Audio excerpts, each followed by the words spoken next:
Hey everyone, this is Tony, Dungeon Master for D&D Raw, and before we begin today's episode, I'm going to be doing a thank you to our iTunes reviewer, Hot Ketchup.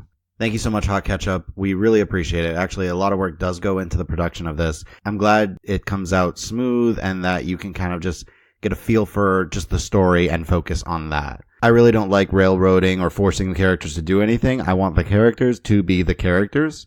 So trying to get them to the places that I would like them to go is more the world kind of reacting to what they're doing. I don't feel in terms of railroading. I like giving them options that might wind up taking them to the same place overall, but basically forcing them down a particular path or to a particular area, I feel goes against what D&D is in a lot of ways. So giving them options, giving them choices in order for them to choose to go down a particular path that I have for them, I feel works better and gives a better sense of a real living, breathing world. So thank you so much for the kind words again.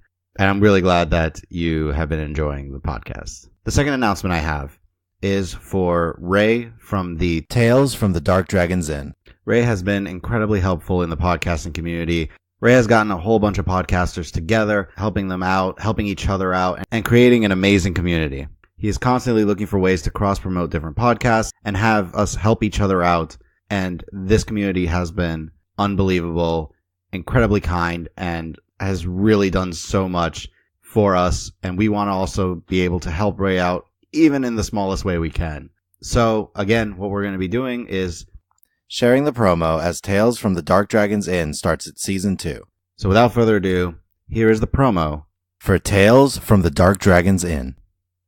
Cities are hard. They're tangled webs of shadows with someone different waiting to stab you in the back on every corner. Baldur's Gate ain't no different. If anything, it's worse. There's murder in the air, and a name on everyone's tongue that no one dares to speak. The scales of justice are new in town, hot in the tail of an evil cult, but they're going to make him talk. Tales from the Dark Dragon's Inn is a serialized fiction podcast. Join us for Season 2 on tftddi.co.uk.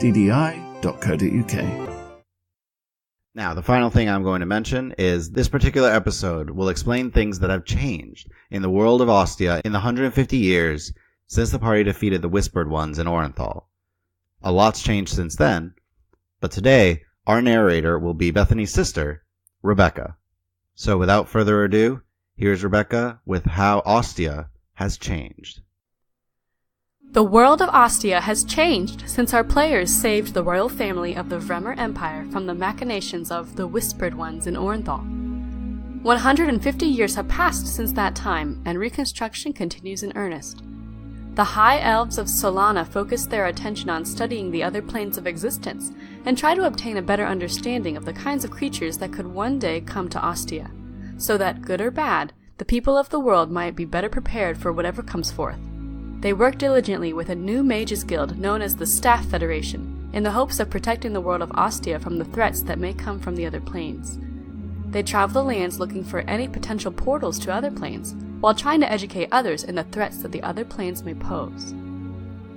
The Wood Elves of the Nephany continue to venture out of their homes and aid the other kingdoms as needed. They provide whatever service they are able to Solana, the Nessun Kingdom, and the Vremer Empire, yet they continue to keep their own capital's location a secret with powerful druidic magic.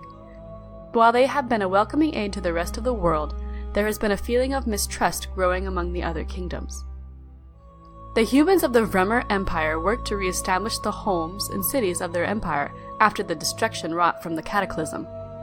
They strive not only to reclaim the territory that they once had, but also to expand their borders and display the prosperity that the empire has found since the Cataclysm. As time passes, the Vremer Empire focuses on mechanical advancement, as clockworks and mechanical constructs made from not just magic but machinery come into being. Trade becomes abundant as new roads and trade lines cross the empire. The dwarves of the Thessun Kingdom have made great strides in gaining a better understanding of divine magic and the gods. They focus on smithing not only great weapons and armor, but also competing with the Vremer Empire's mechanics advancements, combining their knowledge of the divine magics with their great aptitude for creation. Within the last few years, however, clerics have begun to lose their powers. Paladins are becoming rarer, and divine magic seems to be on the decline. As the Thesun kingdom begins to fall into a depression, the High Elves of Solana come to their aid and use their arcane magic to keep the Dwarven Kingdom's economy afloat. Just as the Four Kingdoms evolve through the past 150 years, other factions thrive as well.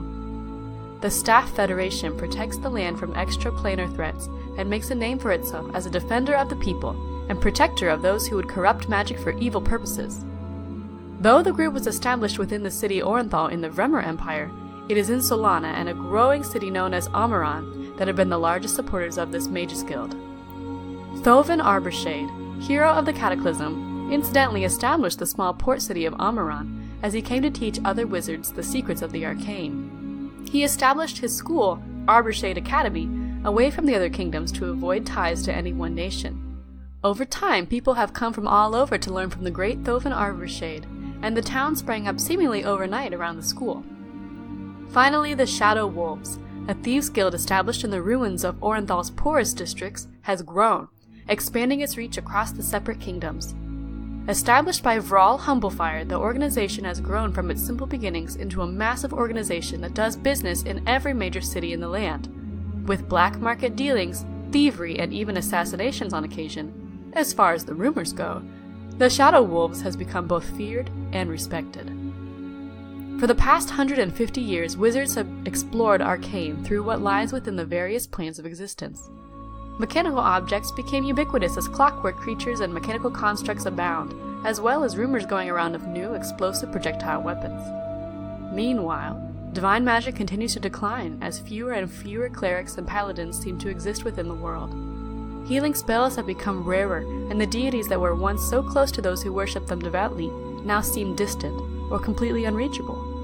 There is also the chilling rumor that a powerful deity has died, or at least vanished. We look forward to exploring this world with you in Season 2 of our Actual Play podcast. In July, this is the world our players will find themselves in as they begin their journey throughout the world of Austea.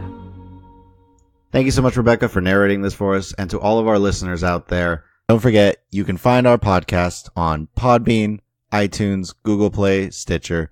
Please feel free to leave a comment or review. We love getting feedback. You can also email me directly at dm@dndraw.com, or check out our Twitter at rulesaswritten, or even visit our website dndraw.com. So, thanks for listening, and we hope to see you next time in the world of Austea.